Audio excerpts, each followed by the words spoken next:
Hello guys, Radhe Radhe आप सभी को। Welcome back to my new blog.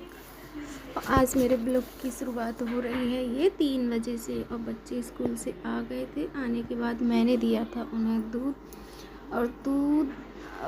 और च्यवनप्राश दोनों दे दिए थे। पहले मैंने च्यवनप्राश दिया था, फिर उन्हें दूध दे दिया था क्योंकि आज हो गई थी बारिश और हो गई थी बहुत ज़्यादा ठंड। तो ठंड में मैंने आते ही उन्हें अदरक वाला दूध और दोनों चीज़ें ही दे दी थी। और मैं लग रही थी, आज मुझे मार्केट जाना था तो सुबह का मैं कुछ शूट भी नहीं कर पाई क्योंकि रोज़ रोज़ वही घर के काम आपको क्या दिखाऊं। तो मैंने सोचा आज कुछ नई बातें कर लेते हैं आप लोगों के साथ। तो वही सब बातें आज हम करते हैं। और ये मेरा सूट जो कस्टमर का आया था उसे मैं काटने के लिए लग रही थी। बारिश होने के बाद घर में नहीं रही थी जगह, क्योंकि चारपाई और सारे कपड़े वपड़े सब कुछ सामान अंदर ही रखा हुआ था। तो ये बेड ही खाली था, तो एक ही कोने में मैंने अपनी ये कर ली है। देखो, हमें हालात चाहे जो भी हो, हमें अपना काम नहीं रुकना चाहिए और खाली नहीं बैठना चाहिए कि बारिश बंद हो जाए, ये करेंगे तब ये सुविधा होगी तो हम तब ये करेंगे। ऐसा नहीं करना चाहिए। आज हम लेते हैं अपना टॉपिक कि हमें क्या करना चाहिए। तो मैं आज आपको बताऊंगी कि कभी भी हमें खाली नहीं बैठना चाहिए। आज हमारा यही टॉपिक रहेगा कि कभी भी हमें खाली नहीं बैठना चाहिए।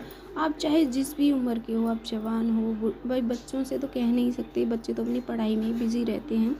बूढ़े हो या आधी उम्र में हो, जो भी हो, करने लायक उम्र है तो कुछ ना कुछ करते रहो। खाली नहीं बैठना है हमें। जब हम खाली बैठते हैं ना तो हमारा शरीर भी ऐसा ही हो जाता है, एकदम देखो लुंज पुंज जैसा हो जाता है शरीर खाली बैठे बैठे, क्योंकि आदत ही शरीर को वही पड़ जाती है। बैठे बैठे शरीर भी कमज़ोर हो जाता है और देखो आलस भी आने लगता है, और आलस कभी भी शरीर के लिए अच्छा नहीं होता है। तो काम करते रहो और आलस को छोड़ो।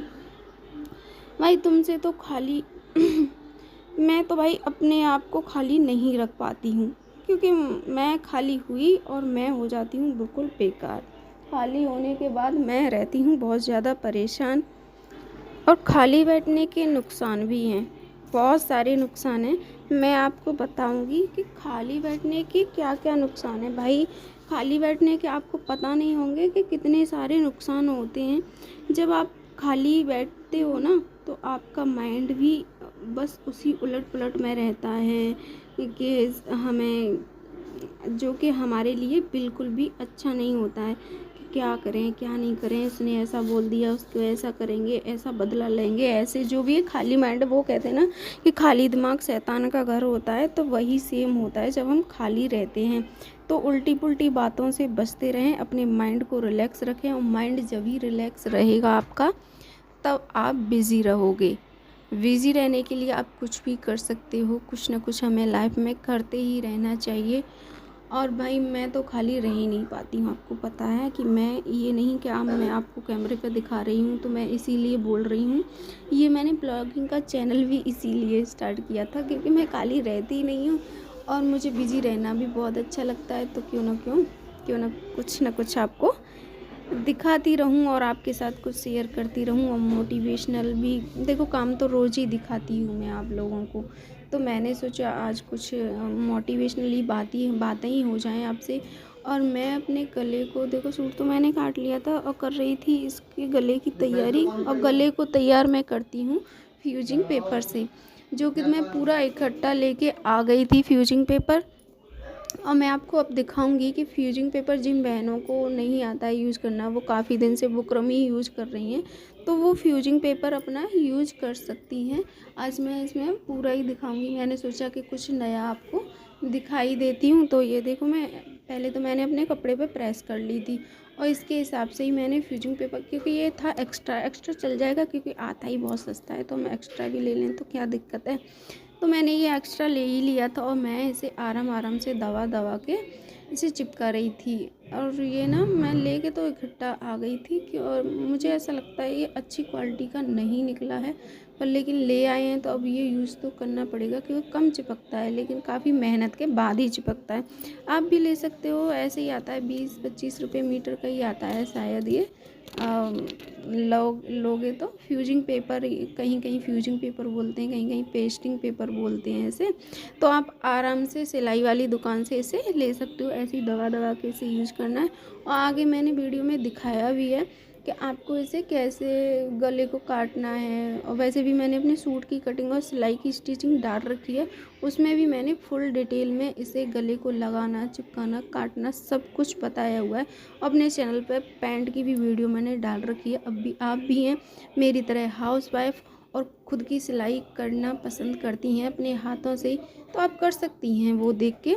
पैंट बहुत इजी मेथड में है, आप अपने लिए कंफर्टेबल पैंट उससे देख के बना सकती हैं, जो कि आपकी बहुत मदद करेगा। मेरा काम था आपको बताना, और भाई आप जाके देख लेना। आप रखती हैं इंटरेस्ट तो मेरे चैनल पे पड़े हुए हैं 2-4 वीडियो मैंने भी अपनी ऐसी डाली हैं जो मैं काम करती हूँ, तो वो आपके देखना मेरे चैनल पे जाके, तो आपको अच्छा आएगा। और एक और बात कहनी थी, अगर आप मेरे चैनल पे पहली बार आए हैं तो प्लीज़ मेरे चैनल को सब्सक्राइब कर लेना, प्लीज़ प्लीज़ प्लीज़। अब हम आते हैं अपने ही टॉपिक पर। जब हम खाली होते हैं ना, तो हमारा मन करता है कि हम इससे बात कर लें या उससे बात कर लें, कि अपने अड़ोसी पड़ोसी के पास जाके बैठ जाएं, है ना। किसी के पास जाने को मन करता है, भाई खाली होंगे तो क्या करेगा, चलो काम वाम तो हमारा हो गया, तो हम अपने अड़ोसी पड़ोसी के पास ही जाके बैठ जाते हैं। जो बातें बैठ होते हैं ना कि बस अब जाके बैठ ही लेते हैं। और जो बातें आप अपने पड़ोसी के साथ कर रहे हो, सामने वाले कर रहे हैं, वही बातें आप भी, भाई वो जो बातें करेंगे आपसे, आप भी वैसा ही करोगे। और आपने कभी सोचा है कि वह जो बातें आपसे कर रहा है या कर रही हैं पड़ोसी या पड़ोसिन, वही बातें वो औरों से भी करते होंगे। भाई आपको तो लगता है भाई मेरी बेस्ट फ्रेंड थी या मेरी बेस्ट पड़ोसन थी, तो उसने मुझे सारा कुछ बता दिया, उसने बोला है किसी को मत बताना। लेकिन ऐसा नहीं होता है। आपसे बोला है, न जाने वो जाने कितनों से बोलती होंगी यही बातें कि इसको इससे मत बोलना, इसको उससे मत बोलना। और फिर आके आप हो जाते हो परेशान, क्योंकि उसने तो आपके अंदर डाली दी जो भी बातें डालनी थी, और भाई उठा के वो आपकी बातें कहीं बोल देगी तो हो जाएगा भाई पंगा। और पंगा आपको करना नहीं है, क्योंकि पंगे से तो बहुत दूर ही रहना है। क्योंकि हमें भाई रिलैक्स रहना है, अपनी लाइफ में मस्त रहना है। और मस्त रह सकते हो आप खुद को बिज़ी रख के रह सकते हो। घर में बहुत सारे काम होते हैं, नहीं आती आपको सिलाई तो कोई बात नहीं है, घर में बहुत सारे काम होते हैं, छोटे छोटे कान्हा जी के पोशाक बनाइए, सिलाई से नहीं क्रोशिया से भी बनाइए। घर में बहुत सारी छोटी छोटी चीज़ें हैं, वो तो सभी नॉर्मल कर ही लेते हैं। तकिया बनाइए, कवर बनाइए, ये बनाइए, वो बनाइए, कपड़े फट गए हैं वो सिलिए। तो भाई करने के लिए बहुत काम है। भाई मैं तो फ्री रहना पसंद भी नहीं करती, और नहीं मुझसे रहा जाता है, क्योंकि मैं तो हो जाती हूँ बीमार जैसी। ऐसे लगता है कि पड़े पड़े मैं हो जाऊँगी बीमार। और ये सबके साथ ही होता है। जो लोग आराम, अच्छा लगता है आराम करना, सबको अच्छा लगता है, लेकिन जब हम आराम ही करते रहते हैं तो हमारा माइंड और बॉडी बिल्कुल एकदम खाली हो जाते हैं, बेकार हो जाते हैं। ऐसे जैसे समझ लो कि जब वो दीमक होती है ना, धीरे धीरे धीरे धीरे हमारी बॉडी में बस अंदर काम करती रहती है अपना। और जब हम, जो लोग देखे होंगे आपने जो काम कम करते हैं, लेडीज़ों को देखा होगा जो भाई उनके घर में बहुएं आ जाती हैं, वो सास बन जाती हैं, तो वो बहुएं नहीं आई थी ना, उससे पहले आपने देखा होगा एकदम फिट थी। और बहू आने के 2-4 साल बाद उन्हें क्या हो जाता है, ऐसा नहीं है कि बहू ने खाना नहीं दिया या कुछ बात हो गई है या कोई भी बात है नेगेटिव, नहीं, अरे भाई उन्हें आराम हो गया है, उन्हें आराम की आदत पड़ गई है, उन्हें आराम अच्छा लगने लगा है। तो वो हमारी हड्डी हैं, मसल्स हैं, बॉडी के जो सिस्टम है ना, तो वो उसी में डल गए हैं, वो उसी में डल गए हैं। तो जब हमें करने का काम आता है, चलने का, फिरने का, घूमने का, तो वो हम कर नहीं पाते हैं। ये होता है। देखा होगा आपने किसान लोग कितने भी बूढ़े हो जाएं, जो गरीब होते हैं, भाई मैं ये नहीं करी कि गरीब होना बुरा है, वो हमेशा स्ट्रगल करते रहते हैं और चलते रहते हैं, और उनकी लाइफ भी ज़्यादा होती है और बॉडी भी एकदम लचीली होती है। क्यों होती है? क्योंकि वो इतना अच्छा नहीं खा पाते हैं। ये नहीं कि खाने पीने से होती है, नहीं भाई, खाने पीने से नहीं होती है, उनकी मेहनत करने से होती है। उन्हें आराम मिला ही नहीं, उन्होंने अपनी बॉडी को उसी माहौल में ढाल रखा है। किस माहौल में? भाई उनकी दिनचर्या ही उससे चल रही है, उनका काम ही, उन्हें आराम का टाइम ही नहीं है। तो भाई उनकी बॉडी भी यही कहती है कि बस करते रहो और आगे बढ़ते रहो, और नहीं करेंगे तो भाई बैठ के कौन खिला देगा। और ये सबका ही है कि आपको बैठ के कौन कब तक खिला देगा।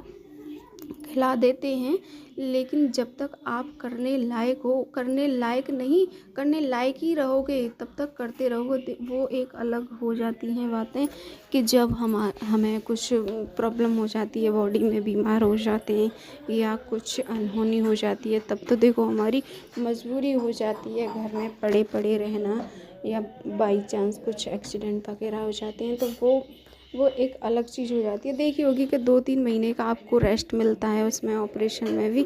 तो वो जहाँ हाथ या पैर जो भी होता है उसमें देखा होगा आपने, वो वहीं की वहीं रह जाता है अगर उसकी एक्सरसाइज ना की जाए, उससे उसके ऊपर काम ना किया जाए। तो ऐसे ही हमारी बॉडी भी होती है जिसमें हमें बस इसे चलाते रहना है, चलाते रहना है। और चलाने का मतलब ये नहीं कि दूसरों का करना है, अपना ही करो, खुद का करो, करते रहो और बिज़ी रखो। भगवान का नाम लो, कथाएं सुनो बैठ के, और अच्छा खाओ पियो, जो भी घर में है आपके अवेलेबल, उसे खाने पीने पे अपना ध्यान दो। अपने बच्चों में और अपने पति के साथ खुश रहो, मस्त रहो और व्यस्त रहो, करते रहो काम। क्योंकि काम करते रहोगे तो आपकी वैल्यू रहेगी, और काम नहीं करोगे तो आपकी कोई भी वैल्यू नहीं करेगा। क्योंकि खाली इंसान की तो कोई वैल्यू नहीं करता है। खाली तो कोई भी हो, इंसान हो या जानवर हो, उसकी कोई वैल्यू नहीं होती। जो घर में देखा होगा आपने, जो घर में जानवर होते हैं उनकी कितनी वैल्यू होती है, जो वैसे ही आवारा घूमते हैं उनकी कोई वैल्यू नहीं करता है। तो ऐसे ही हमें भी आवारा नहीं रहना है, हमें भी मस्त रहना है, अपने घर में व्यस्त रहना है। क्योंकि व्यस्त रहेंगे तभी तो हम मस्त रहेंगे। और मस्त रहें, व्यस्त रहें अपनों के साथ, अपने बच्चों के साथ खुश रहें। क्योंकि खुश रहने का तो एक ही है फंडा, क्योंकि आप व्यस्त रहेंगे तभी तो खुश रहेंगे। और करते हैं नए किसी टॉपिक पर बात अगली वीडियो में। अगर आपको मेरी वीडियो पसंद आई है तो प्लीज़ मेरे चैनल को सब्सक्राइब करें। Bye bye.